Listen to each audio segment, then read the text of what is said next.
Hi అండి. సమ్మర్‌లో ప్రతిరోజు సబ్జా తీసుకుంటే బాడీ అనేది డీహైడ్రేట్ అవ్వకుండా ఉంటుంది. కానీ సబ్జా వాటర్ అంటే పిల్లలు ప్రతిరోజు తాగరు కదా!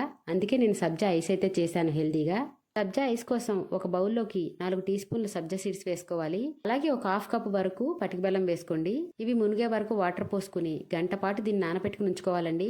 గంట తర్వాత చూస్తే సబ్జా సీడ్స్ నానిపోతాయి. పటిక బెల్లం కూడా కరిగిపోయి ఉంటుంది. ఇప్పుడు ఇందులోకి 2 గ్లాసుల వాటర్ పోసుకుని స్వీట్ సరిపోకపోతే కొంచెం హనీ కూడా యాడ్ చేసుకోండి. పటిక బెల్లం అనేది స్వీట్ తక్కువగా ఉంటుంది కాబట్టి కొంచెం హనీ కూడా యాడ్ చేసుకుని బాగా మిక్స్ చేసుకోవాలి.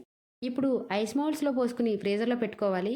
పటిక బెల్లం సబ్జా కూడా బాడీకి బాగా చలువ చేస్తుందండి. తప్పకుండా ట్రై చేయండి.